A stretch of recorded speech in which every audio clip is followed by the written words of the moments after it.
لا يقبل الذين آمنوا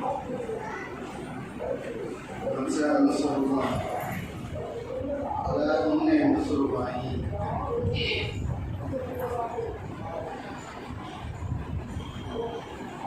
قال نبينا صلى الله عليه وسلم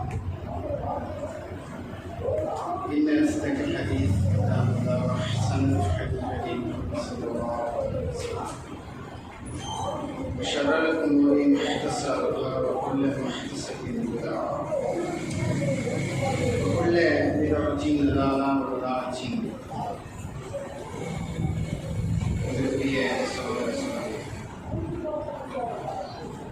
இறைவனுடைய அன்பும் இந்த உலகத்திற்கு ஏகத்துவத்தை மக்களுக்கு மத்தியில் பிரச்சாரம் செய்யவில்லை. இருளில் இருந்த மக்களை எல்லாம் வெளிச்சத்தின்பால் அழைக்கிறோம். மக்கள் எல்லாம் முரண்பட்டு வாழ்ந்து கொண்டிருந்த காலங்களில் உண்மையை அடக்கிய வேதத்தை கொண்டு மக்களுக்கு மத்தியில் தீர்ப்பு வழங்கவில்லை. இன்னும் இந்த உலகத்திற்கு ஒரு அருட்படையாக வந்த அண்ணன் பெருமானார் நபிகள் நாயகம் ஸல்லல்லாஹு அலைஹி வஸல்லம் அவர்களுடைய குடும்பத்தார்கள்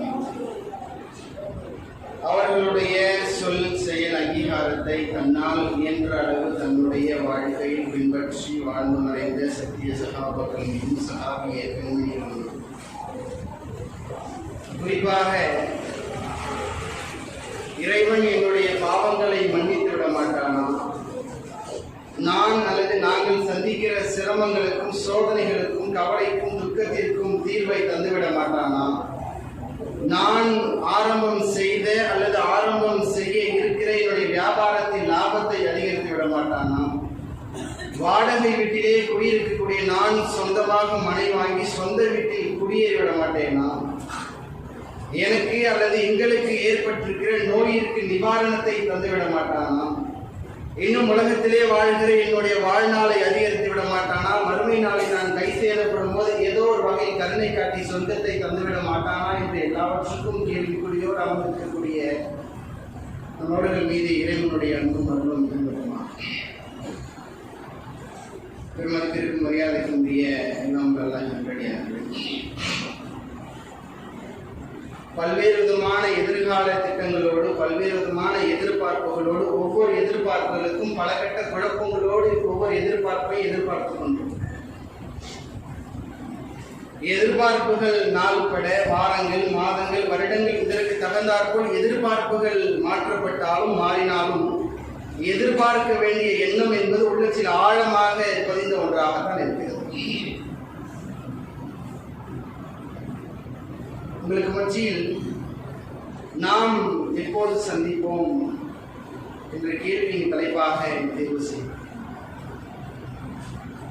பொதுவாக ஆணோ பெண்ணோ அல்லது உயிரினங்களாக படைக்கப்பட்ட அத்துடன் ஏதோ ஒன்றை எதிர்பார்த்து ஏதோ ஒன்றை சந்திக்க வேண்டும், அதுதான் தன்னுடைய இலக்காகத்தான் தங்களுடைய வாழ்நாளை கழித்துக் கொண்டிருக்கிறார்கள்.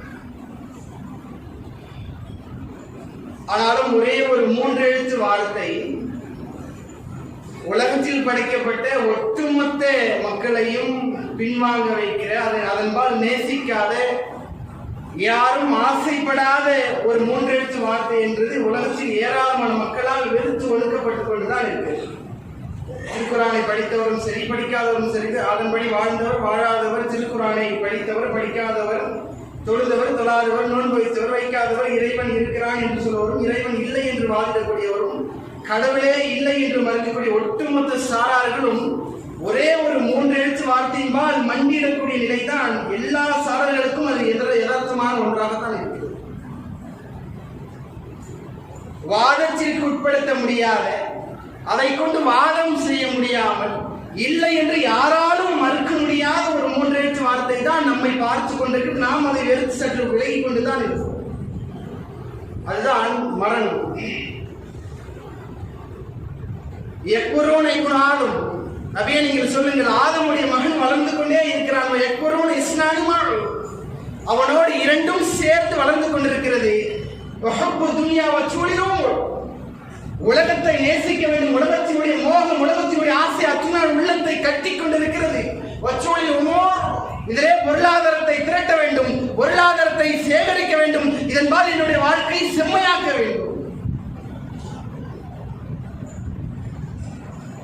அக்ஸிருக்கிற ஹாதிம் இல்லதா, இன்பங்கள் எல்லாம் முறித்து போடுகிற, இன்பங்கள் எல்லாம் இல்லாமல் ஆக்கிற, உங்களை வாழ்க்கையிலிருந்து சற்று மாற்றுகிற இதோ இந்த மரணத்தை நீங்க நினைத்து பாருங்கள்.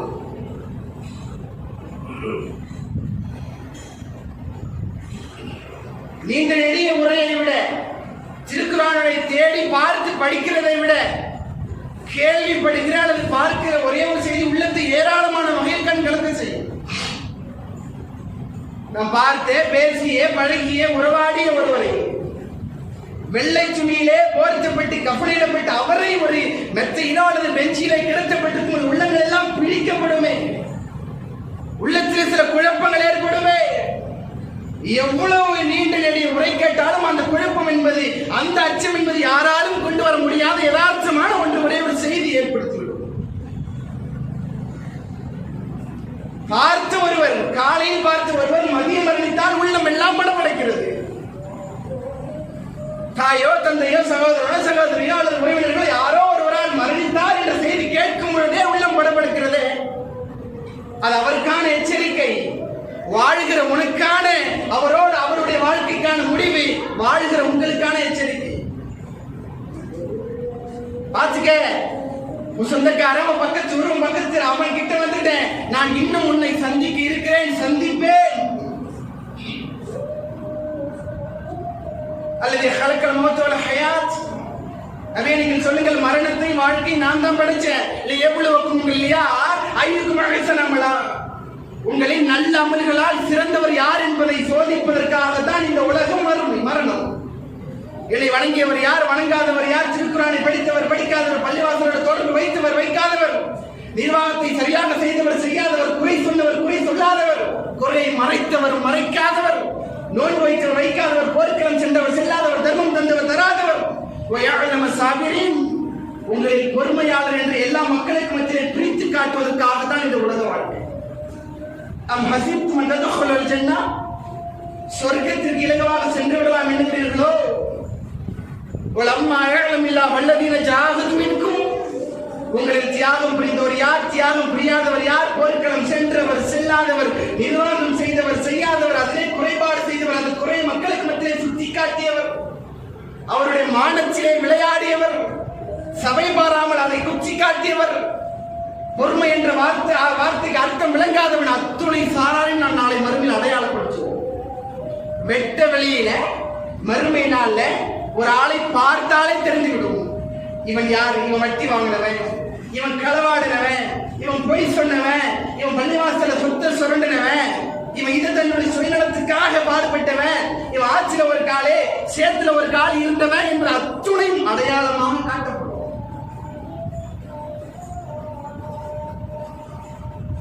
நான் 8 கோடி ரூபாய்க்கு சேர்த்து என்னுடைய வீட்டை சேர்த்து செதுக்கி கட்டினாலும் வெறும் 8 மணி நேரம் எனது உடலை எனது வீட்டில் வைக்க மாட்டார்கள்.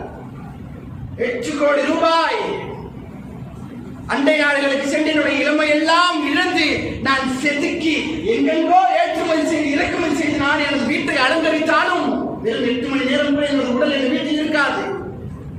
எனக்கு வயது 60ஆக இருக்கலாம், 70ஆக இருக்கலாம்.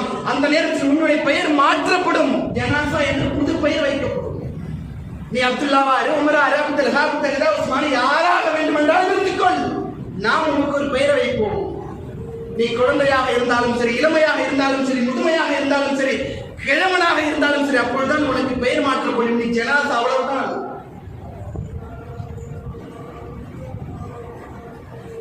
நான் கொண்டிருக்கிற ஆணவம், பெருமை, குரோதம், திமிர் என சுட்டிக்காட்டல் அத்துணை என்னுடைய மரணத்தை தடுத்து நிறுத்துமா? இதனால் பயன் இருக்கிறதா? இதை கொண்டு நான் என்னத்தை அறுவடை செய்ய இருக்கிறேன்? நான் ஆணவமாக இருக்கிறேன் என்றால் இந்த ஆணவத்தால் எனக்கு என்ன பயன்? எனக்கு ஏற்படுகிற இந்த மரணம் தடுத்து நிறுத்தப்படுமா? குரோதத்தால் எனக்கு மரணம் சற்று தள்ளி வைக்கப்படுமா? இன்னல் மௌத்தல் தஃபிர்ரூன மின்ஹு, நபியே நீங்கள் சொல்லுங்கள், அவர்கள் எந்த மரணத்தை கண்டு விரைந்து ஓடுகிறார்களோ ஃபைன்னஹும் லாகிக்கும், அதை அவர்கள் சந்திப்பார்கள். மரண பின்னாடிலாம் சொர்த்திக்கிட்டு வரல, நான் இங்கதான் பிறந்தேன், இங்கதான் வளர்ந்தேன், இங்கதான் திருமணம் முடிச்சேன், இங்கதான் நான் வியாபாரம் செஞ்சேன், இங்கதான் மரணிப்பேன்னு சொல்ல சஜிதாவில் இருக்கிற, ருக்குல இருக்கிற, தொழுகையில் இருக்கிற, ஹஜ் செய்கிற, எந்த ஒன்றை நீ செய்தாலும் உனக்கான தவணை முடிந்து விட்டது என்றால் உன்னுடைய வாழ்க்கை முடிவு.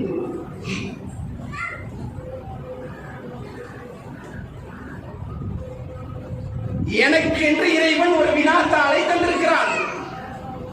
நபியே, நீங்கள் சொல்லுங்கள், மனிதனுக்கு நாம் அவனுடைய கழுத்துப்புறத்தில் காலியான ஒரு ஏட்டை வழங்கி இருக்கிறோம். அந்த ஏட்டில் அவன் எதை எழுதுகிறானோ அதைத்தான் வாசிப்பான். சமாவாட்சி வளரும்.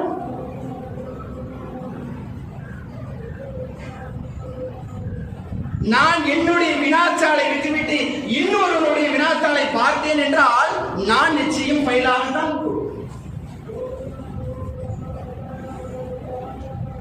நாம் எப்படி நம்மை பார்க்கிறோம் என்றால், நாம் பரிசுத்தமானவர்கள். எதிர் தரப்பிலும் எல்லாம் யோக்கிய பையன், அவனுக்கு ஒண்ணும் தெரியாது. நான் சீனியர்ஸ் நிறுவனத்தில் இருக்கிற, அவனுக்கு ஒண்ணும் தெரியாது. ஒரு மைக்க பிடிச்சு அறிவிக்க தெரியாது, பேச தெரியாது, ஒரு கண்ணியமா நடக்க தெரியாது, நடத்தை சரியில்லை. இப்படி எல்லாம் நாம் நம்ம நினைச்சு கொண்டிருக்கோம். சரி, வைத்துக் கொள்வோமே, நாம் பரிசுத்தமானவர்கள். தண்ணீர் என்று வைத்துக் கொள்வோம், நாம் பரிசுத்தமான தண்ணீர். எதிரில் உள்ளவன் நம்முடைய பார்வையில் சமைத்த கறி பிடித்த பாத்திரம். நாம் அவனை பற்றி பேசுகிறோம், அவன் குறை பற்றி பேசுகிறோம், குறையை மறைக்க தெரியாமல் பேசுகிறோம். தண்ணீராக இருக்கக்கூடிய நாம் அந்த பாத்திரத்தின் பக்கம் பாய்கிறோம். பாத்திரம் பலி என்று மாறிவிடும். தண்ணீராக பார்க்கப்பட்ட நாம் கருமையாக இருக்கிறோம்.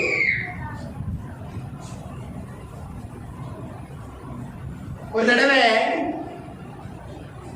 நசையில 1953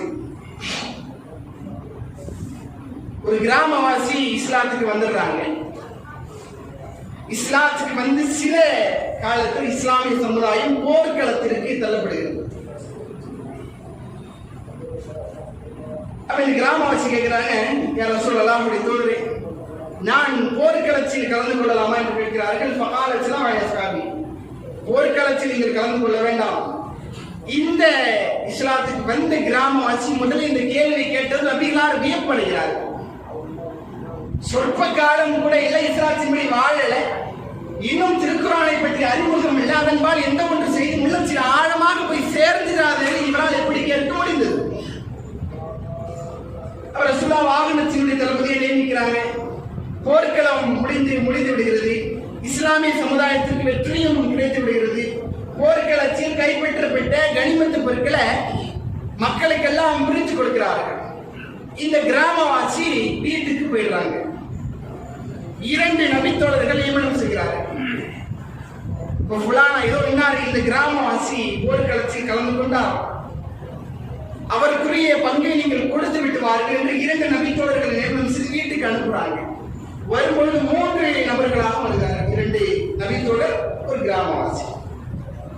கனிமத்து பொருட்கள் அல்லாஹ்வுடைய தூதருடைய வலது கரத்தில் வைத்து சொன்னார்கள், மாலா ஹாராய்த்த பழச்சுக்க, யார் ரசூலுல்லாஹ், அல்லாஹ்வுடைய தூதரே, இதோ இதற்காக ஒன்றும் நான் தங்களை பின்பற்றவில்லை, வலா கினித்த பழச்சுக்க என்றாலும் நான் தங்களை பின்பற்றுகிறேன். இலா ஹாமுனா உரிமி ஃபி ஹல்கி, எதிரிகளிடமிருந்து வரக்கூடிய ஏதேனும் ஒரு அம்பு என் தொண்டைக்குழியை பதம் பார்த்து விடாதா?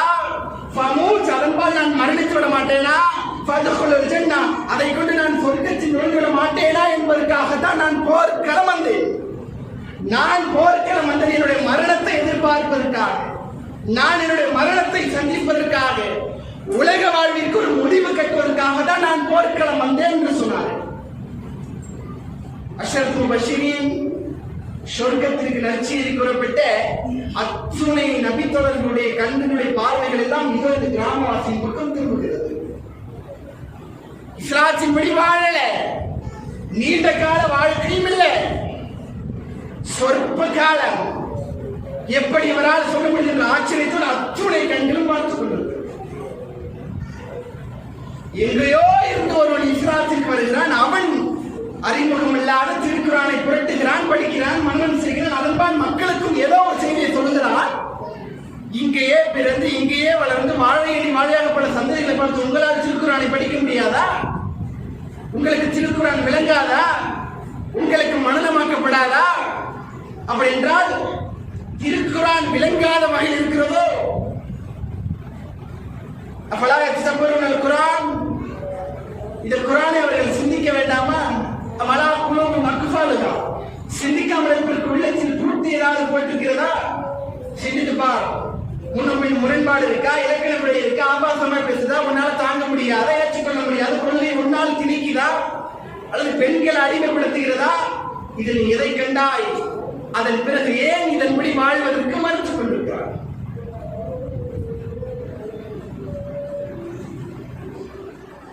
நான் மரணித்தால் என்னுடைய வாழ்க்கை எந்த பக்கம் என்பது எனக்கு தெரியாத கேள்விக்குறியான ஒரு இரண்டு வாழ்க்கை இருக்கிறது. ஒன்று சொர்க்கம், இன்னொன்று நரகம். இந்த ரெண்டுல எதை தேர்வு செய்ய வேண்டும் என்பதற்காகத்தான் உலக வாழ்க்கை, உனக்கு வழிகாட்டுவதற்காக தான் இந்த திருக்குரான். ரெண்டு வாழ்க்கை இருக்கு, ஒரு சொர்க்கம், இன்னொன்று நரகம். இந்த ரெண்டுல எதையாவது ஒன்றை தேர்வு செய்ய வேண்டும். அதற்காக தான் உலக வாழ்க்கை, அற்ப காலத்தோடு உன்னை வழிகாட்டுவதற்காக தான் இந்த திருக்குரான். நீயாகவே தேர்வு செய்து உன் வாழ்க்கையை எடுத்த மாற்றிக் கொள்ளும்.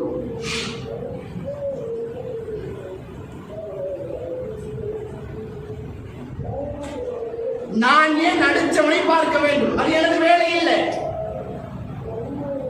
அவன் மட்டும் அவ்வளவு சாப்பிடுறான், அவனால முடிந்து சாப்பிடுறான். நம்மளால சாப்பிட முடியல, இலையை முடிச்சு கிளம்ப வேண்டியதானே.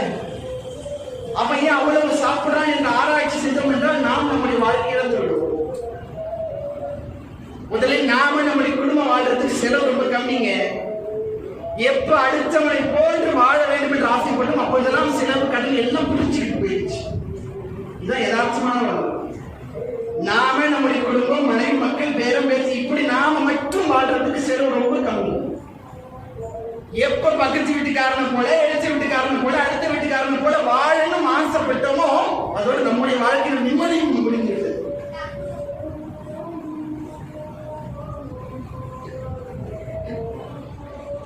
இன்னும் எனது வாழ்க்கை நாளா, நிமிடமா, நேரமா, வாரமா, மாதமா, வருடமா என்பதும் தெரியாது.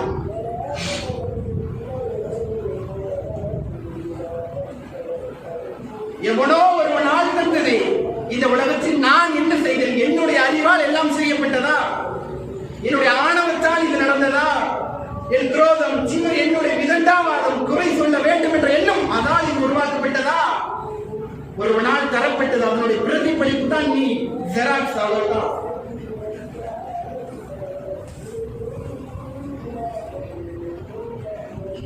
அதை மறுமை நாள்ல நரகம் தொலைதூரத்திலிருந்து எடுத்து காட்டப்படும்.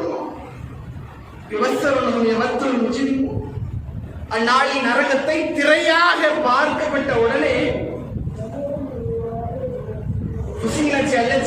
இறைவா, இதோ இந்த நரகத்தை எல்லாம் என்னால் ஒருபோதும் ஏற்றுக்கொள்ள முடியாது.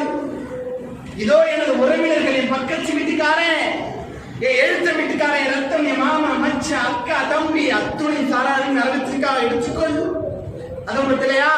ஓமன் பிள்ளை ஜெமியா, உலகத்தில் வாழக்கூடிய ஒட்டுமொத்த மக்களையும் நரகத்துக்காக எடுத்துக்கொள்ள சும்மையும் நச்சு என்னை மட்டும் எப்படியாவது பார்த்தார். நான் பாதுகாக்கப்பட்டுட்டேன். அவனையும் பக்கத்து வீட்டுக்காரன் அவனையும் கொஞ்சம் கொண்டுட்டு வா. நான் இவனை குறை சொன்ன, இவனை நாளைக்குலாம் ஆசைப்படுற சொல்லுவோமா? இவன் நிர்வாகத்தில் இருந்துட்டா ரொம்ப ஏத்திக்கு போட்டி பேசுறான், ரொம்ப சிம்மர் பிடிச்சவனா பேசுறான், ரொம்ப விதண்டாவனம் பிடிச்சவனா பேசுறான். கொஞ்சம் வா, அவனை பத்தி எவ்வளவு கழுவி ஊத்துற, நீ சொர்க்கத்துக்கு வாடா, கையை பிடிப்போமா?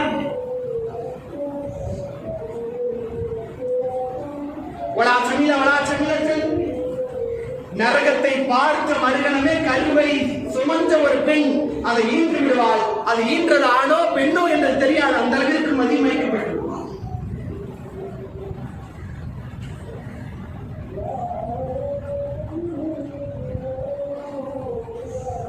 யாயுள்ளதி நாமனோ, நம்பிக்கை உள்ளவர்களே, இச்சக்குள்ளா நீங்கள் இறைவன் அஞ்சிக் கொள்ளுங்கள். மனிதன் எப்படியாவது சொர்க்கம் சொர்க்கம் சொர்க்கம், இறைவன் கருணை காட்ட மாட்டானா, இரக்கம் காட்ட மாட்டானா, அருளாளன், அன்பாளன், இப்படி எல்லாவற்றையும் சேர்த்து எப்படியாவது சொர்க்கத்தை தந்துவிட மாட்டானா என்று எதிர்பார்க்கிறோமே. அதற்காக இறைவன் கேட்கிறார், இதோ அந்த சொர்க்கத்திற்காக அவன் மறுமைக்காக சேகரித்த ஒன்றை அவன் எண்ணிப்பார்கள். எதை கொண்டு நீ சொர்க்கம் செல்ல இருக்கிறாய்? எதை தர இருக்கிறாய்? ஏதேனும் ஒன்றை தந்தால் தான் நான் சொர்க்கத்தில் மட்டும் நுழைய முடியும். எதை நான் இறைவனத்தில் தந்து சொர்க்கத்தை பெறப்போகிறேன் என்பதை நீ தான் தீர்மானிக்க முடியும். தொழுகையா, நோன்பா, ஹஜ்ஜா, ஜகாத்தா, தர்மமா, நல்ல பேச்சா, ஒழுக்கமா, அல்லது இன்னொருத்தர் குறைய மறைச்சதா, இப்படி எதை வச்சு சொர்க்கம் போக போற நீ தான் தீர்மானிக்க. இங்கு நாம் எதை அற்பமாக பார்க்கிறோம் அதுதான் அங்கு விசாலமாக பார்க்கப்படும். நாளை மறுமையில ஒருத்தர் வருவார், நரகவாதி என்ற பெயர் பெற்ற பட்டம் வாங்கி ஒருத்தர் வருவார். நரகம் தான், நரகவாசி தான் அவர் வருவாராம். விசாரணை கேட்கப்படுவான். நரகவாசியா இருக்கிற ஒரு சின்ன அமல் ஏதாவது இருந்தால் சொல்லி சொன்னா உண்மை இறைவன் சொர்க்கத்தில் நுழைவிப்பதாக உனக்கு வாக்குறுதி தருகிறான் அப்படின்னு சொல்லப்படுவோம். நீ நரகவாசி, ஒரு சின்ன பரிந்துரை அல்லது சின்ன அமல் இருந்தா சொல்லி அதை வச்சு நான் சொர்க்கத்தில் நுழைவிக்கிறேன் அப்படின்னு நல்லா சொல்ற, வாக்குறுதி தரான். நீ என்ன சொல்ற அப்படின்னு கேட்கும் பொழுது ஒவ்வொன்றாக கேட்கப்படுவான். தொழுகை, நோன்பு, ஹஜ், ஜகாத், இது போன்ற ஒவ்வொன்றாக கேட்கப்படும் பொழுது எந்த ஒன்றும் இல்லை இல்லைன்னு சொல்வார்கள். மாலை தப்பியா கைப்ப இதில் எப்படி இருக்கும், இதன் எல்லாவற்றுக்கும் பதிலாக சொல்வாராம். இறுதியாக எல்லாம் முடிந்த பிறகு போய் முறையிடுவாராம், இறைவா என் சகோதரன் ஒருவன் ஒரு நாள் ஒரு தவறை செய்தால் நான் அதை பார்த்தேன், அதை வெளிப்படுத்துவதற்கான எல்லா முகாந்திரமும் இருந்தது, ஆனாலும் அதை நான் மறைத்தேன். உலகத்தில் உள்ள அத்துணை மக்களையும் படைத்தவன் நான். இதோ இந்த மனிதனாகிய இவன் எனது அடிமை, இவன் ஒருவனை மன்னிக்கும் பொழுது நான் ஏன் இவனை மன்னிக்க கூடாது? சொல்றதுக்கு ஓடி படித்தறி வருவார். இன்னொருத்தர் வருவார், இது போல நான் சிலருக்கு கடன் கொடுப்பேன், ரொம்ப குறைவான தொகையா தான் இருக்கும், நான் கேட்க போவேன், அவர் தாத்தரம் தோத்தரம் பாரு சரியா தர மாட்டார், சரியான பதிலை சொல்ல மாட்டாரு, அதனால நான் அவருக்காக அதை மன்னிச்சு விட்டுருவேன் அப்படின்னு சொல்லும் பொழுது, நீ எனது அடிமை, நான் தான் உன்னை படைத்தேன், நீ ஒருவனை மன்னிக்கும் போது நான் ஏன் உன்னை மன்னிக்க கூடாது? இப்படி சொல்வதற்காக நாம் எதை செய்திருக்கிறோம்? யாருடைய குறையை மறைத்திருக்கிறோம்? உள்ளத்தில் நீங்களாகவே தேடி பாருங்க. அன்னைக்கு இப்ப செஞ்சார இதை வெளிப்படுத்தாம இருந்தே இறைவா இன்னும் எனது மரணமணி இதை ஒரு காலத்தில் வெளிப்படுத்தி விடக் கூடாது, இதை கொண்டு நான் மறுமையில் எப்படியா சொர்க்கத்துக்கு போயிடுவோம். அதை வெளிப்படுத்துறது அவ்வளவு ஒரு சுவாரஸ்யம். நீங்கள் எந்த ஒன்றை விதைக்கிறீர்களோ அதைத்தான் நாளை மறுமையில் அறுவடை செய்வீர்கள். நாம் விதைப்பது எதுவாக இருக்கும் என்பது நீங்கள் தான் தீர்மானிக்க வேண்டும். ஒரு நாள் வரும், அன்றைய நாளில் உங்களால் பார்க்க முடியாது, பேச முடியாது, கேட்க முடியாது, உண்ண முடியாது, உறங்க முடியாது. இன்னும் சொல்வதாக இருந்தால் அன்றைய நாளில் உங்களால் குளிக்க முடியாது, உங்களை குளிப்பாட்டுவார். அன்றைய நாளில் உங்களால் ஆடை அணிய முடியாது, உங்களுக்கு ஆடை அணிந்து விடுவார். ஆடை அணிந்த பின் உங்களால் பள்ளிவாசலுக்கு செல்ல முடியாது, உங்களை பள்ளிவாசலுக்குள் கொண்டு செல்வார். பள்ளிவாசலுக்குள் போன பின் உங்களால் தொழ முடியாது, அங்கே உங்களை முன்வைத்து தொழுகை நடத்துவார். தொழுகை முடிந்த பின்னும் இறைவனிடத்தில் வேண்டியதையோ விரும்பியதையோ பிச்சையாக எந்த ஒன்றையும் கையேந்தி முயற்சி கேட்க முடியாது. உங்களுக்காக, உங்களுடைய வாழ்க்கைக்காக பின்னால் உள்ளவர்கள் கேட்பார். உன்னை 10 மாதம் சுமந்து பெற்றெடுத்த தாய் தனியாக பிரிவார், அன்பையும் அறிவுரையும் ஊற்றி வளர்த்து உன் தந்தை தனியாக பிரிவார், உனது எச்சிப்பாலை குடித்து வாழ்ந்த சகோதரன் சகோதரி தனியாக பிரிவார்கள், கணவனை கண்டு மனைவி பிரிவாள், மனைவி கண்டு கணவன் பிரிவான். அதுதான் மரணம். அந்த நாளை மனிதன் எண்ணி பார்க்கட்டும், எதிர்பார்க்கட்டும். பார்த்து பார்த்து சேர்த்து சேர்த்து சூஸ் பண்ணி வாங்கின பைக்கு, காரு, போனு எல்லாம் இவன் தான் சேகரிச்சா, அது மண்ணோட போக துணு கொட்ட போறது கிடையாது. இது இவன் கட்ட வீடு, இங்கேயே புதைச்சிருங்க, இதை யாரும் பயன்படுத்த வேண்டாம் என்று யாரும் முடிவெடுக்க போறது கிடையாது. உன்னுடைய ஆடை இன்னொருவருக்காக மாற்றப்படும், உனது கைபேசி இன்னொருவரால் பயன்படுத்தப்படும், உனது வீடு இன்னொருவருடைய பயன்பாட்டிற்கு செல்லும். இதுதான் உலகம். உலகத்தை அல்லாஹ் ஒரு பொருளாவே பார்க்கல, அது அவன் தான் படைச்சான். பிரியாணி, இப்படி ஏராளமான பிரியாணி இருக்கும்போது பழைய சாப்பாடை எவரும் பெருசா பார்க்க மாட்டோம்ல. மட்டன், சிக்கன், பீஃப் இப்படிலாம் இருக்கிறப்ப பழைய சாப்பாடை பார்ப்போமா? பார்க்க மாட்டோம். அதை விட கேவலமா தான் அல்ல உலகத்தை பார்க்கணும். ஆனால் அறிந்து கொள்ளுங்கள், இதோட உலக வாழ்க்கை என்பது விளையாட்டானது, அலங்காரமானது. உங்களுக்கு மத்தியிலே பெருமை அடிக்கிற விதத்தில் எதை பார்த்தால் வானம், பூமி, அதன்பால் படைக்கப்பட்ட ஒன்று, அதன்பால் படைப்பினங்கள், பறவை, விலங்கு, இது எதை பார்த்தாலும் பெருமை அடிக்கிற விதத்தில் இருக்கு. இதிலே பொருளாதாரத்தை சேகரிப்பதிலும் திரட்டுவதிலும் அதற்காக உழைப்பதிலும் சேகரித்து வைப்பதிலுமே உள்ளது. இது நிரந்தரம் நினைக்காத, இங்கே வாழ்ந்துள்ளலாம் என்று நினைக்காத. குரு, இதோ இந்த உலக வாழ்க்கை என்பது உன்னை ஏமாற்றுவதற்காக, உன்னை மடைமாற்றுவதற்காக. 3 வேளை உணவு, அதை முக்கியமாக பார்க்க தெரிந்த நான் தான் மறுமையில் நான் எழுப்பப்பட்ட உடனே எனக்கு கேட்கப்படுகிற முதல் கேள்வி, இந்த 5 வேளையை வெறும் டைமாக பார்த்துக் கொண்டு 3 வேளை சாப்பாட்டை முக்கியமா எனது உடல் பார்க்கிறது. காலையில் சாப்பிடவில்லை என்றால் உடலில் கோளாறு ஏற்படுது, பிரஷர் எங்கேயோ போகுது, சுகர் பாட்டுக்கு ஏறிக்கிட்டே இருக்கு. கரெக்டான டயத்தில் சாப்பிட வேண்டும் என்ற உள்ளம் எப்படி அதன்பால் செட் செய்து வச்சிருக்கிறதோ, நான் மரணித்த பிறகு எனக்கான முதல் கேள்வி, இந்த 5 வேளையை நான் எப்படி பார்த்து கொண்டிருக்கிறேன், என்னுடைய தொடர்பு எப்படி இருக்கு? இந்த இடம் ஃபஜ்ரிலும் இப்படிதான் இருந்ததா? இக்காமத்து சொன்ன ஆரம்பிக்காது. ஒரு ஆள்கிட்ட ஒரு 50 லட்சம் ரூபாய் பணம் கொடுத்துருப்பேன், அவன் இப்படி அப்படி இருந்து அடிக்கிறான். திடீர்னு போன் அடிக்கிறான், பாய் நீங்க ஃபஜ்ருக்கு வந்துருங்க, நான் உங்க பணத்தை தந்துருந்தேன், நீங்க வாங்கிட்டு போயிடுங்க அப்படின்னு சொல்றோம். முதல்ல போன் எடுத்து, இந்த நஜாத்துக்கார தலைவர் நம்பர் இருக்கான்னு தெரியல, முதல்ல ஒரு போனை போடு, இவன் அந்த பள்ளிக்கு தான் வரேன்னு சொன்னான். பாய் சாவி எங்களுக்கு நானே திறந்துருந்தேன், வாங்கி நானே சொல்லியிருந்தேன், நீங்க பின்னாடி கூட வாங்க அப்படின்னு சொல்லிடுவோம். இப்ப விட்டா வாங்க முடியாது, இப்ப விட்டா இவனை பிடிக்க முடியாது. 5:30 மணிக்கு பிளைட் இல்ல, நான் துகருக்கு பிறகுதான் எழுந்திருப்பேன், கொஞ்சம் 12:30 மணி வரைக்கும் போட்டு வைங்க, நான் அதுக்கு பிறகு போறேன்னு சொல்ல முடியுமா? இல்ல, நான் 3 மணிக்கு தான் கடையை சாத்திட்டு வெளியே வந்திருந்தேன், அதுக்கு பின்னாடி கூட நான் பாத்துக்கிறேன்னு சொல்ல முடியுமா? தன்னுடைய காரியம் என்று வரும்போது எந்த ஒன்றுக்கும் காரணம் கிடையாது. ஆழமாக யோசித்து பாருங்கள். எனது வேலை, எனது குடும்பத்தாரின் வேலை, எனது சொந்த பந்தங்களின் வேலை என்று வரும்போது அதற்கான எந்த ஒரு காரணம் இல்லாமல் நான் உழைத்துக் கொண்டிருக்கிறேன். தொழுகை என்று வரும்போது காரணத்தை மட்டும்தான் சொல்லிக் கொண்டிருக்கிறேன்.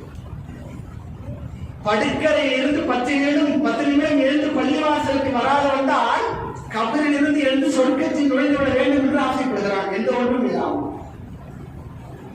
உள்ளத்தில் ஆழமாக பதிவேற்றுக் கொள்ளுங்கள். ஒரே ஒரு வாய்ப்பு தான், இது வாழ்வதற்காக வந்த இடமல்ல, மறுமையில் நாம் எங்கு வாழப் போகிறோம் என்பதற்காக தேட வந்த இடம் என்பதை உள்ளத்தில் ஆழமாக பதிவேற்றுக் கொள்ளுங்கள். வாழ்த்து சிவனுடைய நாங்கள் ஜெமியா அனைவரும் சேர்ந்து இறைவனுடைய கைப்பை கட்டுப்படுத்தும் என்று கூறி நான் செய்து கொள்கிறேன்.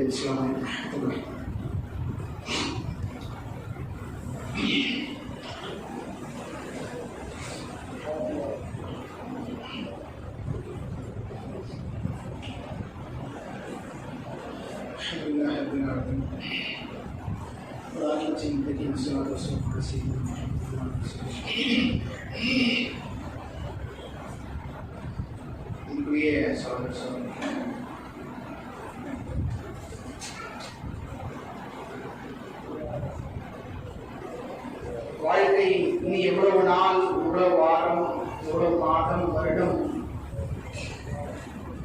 என்பதை எதிர்பார்க்காதவர்களாக உலகத்தினுடைய வலையில் வீசப்பட்டு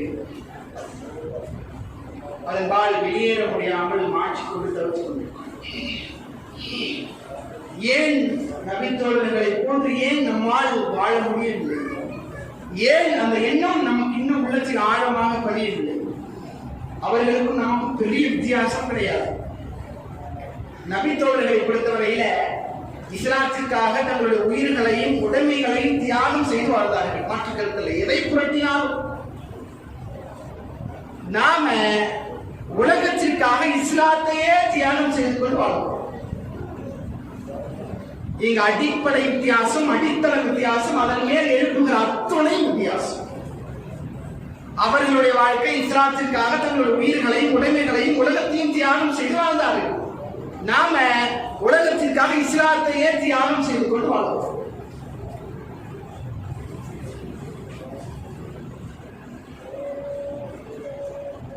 எங்கேயோ இருந்த ஒரு கிராமவாசி இஸ்லாத்துக்கு வருகிறார். அவருடைய செயல் அத்துணை நபித்தோழர்களையும் திரும்பி பார்க்க வைக்கிறது. இஸ்லாத்தில் பிறந்தவர் அல்ல, வளர்ந்தவர் அல்ல, அதன்பால் வாலிபம் செய்தவர் அல்ல. எங்கேயோ இருந்து ஒருவன் வந்தான். அவனுடைய வாழ்க்கை ஏராளமான நபித்தோழர்களுக்கு வியப்பாக இருக்கும் என்றால், இங்கு வாழ்கிற நாம் நம்முடைய வாழ்க்கை நமக்கே வியப்பாகத்தான் இருக்கும்.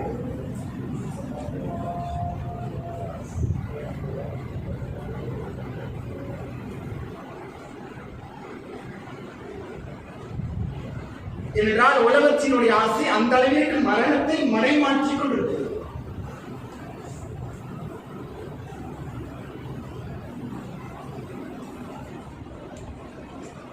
ஒரு தடவை அனஸ் பின் நலர்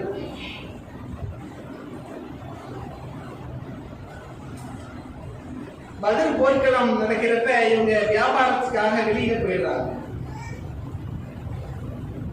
ரசூலுல்லாஹை சந்திக்கிறாங்க. அஸ்ஹாபின் அருமை தோழரே, யா ரசூலுல்லாஹ், அல்லாஹ்வுடைய தூதரே, இன்னும் ஒரு போர்க்களம் வரும் என்றால் நான் இந்த போர்க்களத்தில் கலந்து கொள்வேன். அதுதான் என்னுடைய இறுதி போர்க்களமாகவும் இருக்க வேண்டும் என்று நான் ஆசைப்படுறேன் சொல்றாங்க. இன்னொரு போர்க்களம் வந்துச்சுன்னா நான் கலந்துப்பேன், அதுதான் என்னுடைய இறுதியாகவும் இருக்கணும்னு ஆசைப்படுறேன் அப்படிங்கிறாங்க. அவர் ரசூலுல்லாஹ் சொல்றாங்க, உங்களுடைய எண்ணம் எதை விரும்புகிறதோ அதுவே நடக்கணும் அப்படின்னு சொல்லிட்டாங்க. உஹது போர்க்களம் வருது. பார்த்த ஒன்று உண்மை என்று நம்பி மலையிலிருந்து இறங்கி விடுகிறார். பார்க்கப்பட்ட காட்சி நமக்கு தான் வெற்றி போல தோற்றம் அளிக்கிறது. இஸ்லாமிய சமுதாயத்துக்கு தான் வெற்றி என்று தீர்மானித்து மலையிலிருந்து இறங்கி விடுகிறார். மலை கைப்பற்றப்படுகிறது. அத்துணை நபித்தோழர்களும் திரும்பி ஓடிக்கிட்டே இருக்கிறார்கள். மலையிலிருந்து இறங்கி ஓடிக்கிட்டே இருக்கிறார்கள். அந்த மலையிலிருந்து இறங்கி சாது பின் வாக், சொர்க்கத்திற்கு நற்செய்தி கூறப்பட்ட நபர்களில் ஒருவர், மலையிலிருந்து இறங்கி இந்த பக்கம் ஓடிட்டு இருக்கிறாங்க. அனஸ் பின் நலர் மலையை நோக்கி ஓடிட்டு இருக்கிறாங்க. ரெண்டு பேருமே சந்திக்கிறாங்க. மலையிலிருந்து இறங்கி சாது பின் வாக் ஊர் பக்கம் ஓடுறாங்க. அனஸ் பின் நலர் மலையை நோக்கி ஓடுறாங்க. ரெண்டு பேருமே பேசுறாங்க. அனஸ் பின் நலர் கேட்கிறாங்க, ஐன சாது எங்கப்பா ஓடுற? இன்னி அஷீது ரீகல் சென்னாமின் உஹது மலை அடிவாரத்தில் சொர்க்கத்தினுடைய வாடகை நமக்கு வரவில்லையா? சொர்க்கத்தினுடைய வாடை எனக்கு உஹது மலை அடிவாரத்திலிருந்து வருகிறது,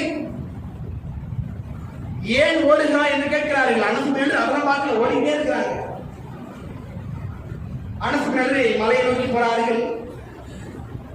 இறுதியாக அதற்கு ஷஹீதாக்கப்படுகிறார்கள். உடலை தேடக்கூடிய நிலையில் தான் இருக்கிறார்கள். ஒரே உடல்ல பின்னாடி அனஸ் பின் மாலிக் அவர்கள் அறிவிக்கிறார்கள், அந்நாளில் அன்னாருடைய உடலில் 80க்கும் மேற்பட்ட காயங்கள் இருந்தது. ஒவ்வொன்றும் ஆழமாக பதிக்கப்பட்ட வெட்டுக்கள். வெற்றிய இடத்தில் மீண்டும் மீண்டும் வெட்டப்பட்டார்கள். நாங்கள் அவருடைய சகோதரி அடையாளம் காட்டினார்கள். இதோ இந்த சுட்டு விரல், இது என்னுடைய சகோதரனுடைய மோதிர விரல், அதனால் இதுதான் அனஸ் பின் நலர் என்று நாங்கள் அடையாளப்படுத்திக் கொண்டோம். அதுவரை எங்களுக்கு அவர் தான் அனஸ் என்று தெரியாது.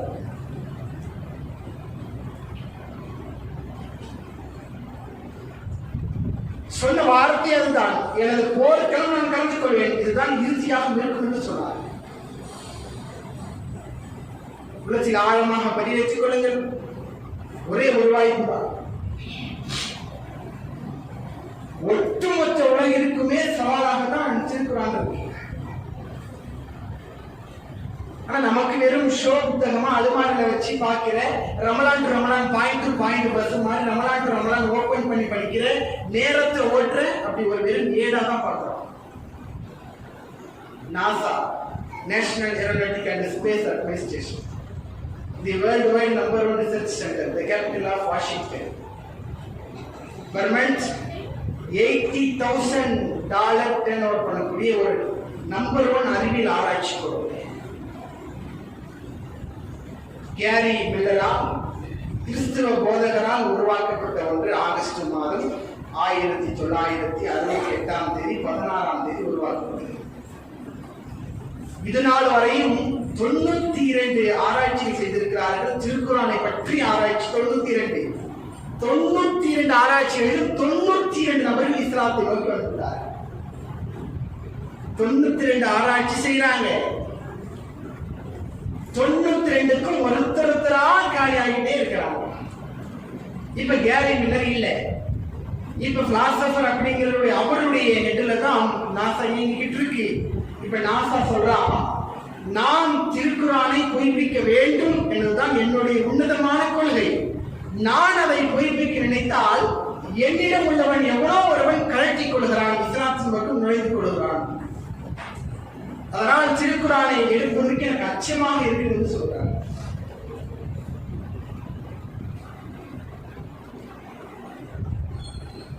ஒரு கிறிஸ்துவ போதகர் PhD பட்டம் பெற்ற கிறிஸ்துவ மதத்தை, கிறிஸ்துவ கொள்கைய மக்களுக்கு மத்தியில் போதனை செய்யக்கூடிய அவர் இஸ்லாத்துக்கு வந்த காரணத்தை சொல்கிறார். மரஜல் பஹரைன் எழுத்தகையான், 2 கடல்களுக்கு மத்தியில் நாம் தாம் திரை ஏற்படுத்தினோம். பைனஹுமா பர்ஸஹ் யபகியான், அவை ஒன்றோடு ஒன்றும் கடக்காது. இதை வைத்துதான் நாம் இஸ்லாத்துக்கு வந்தோம்.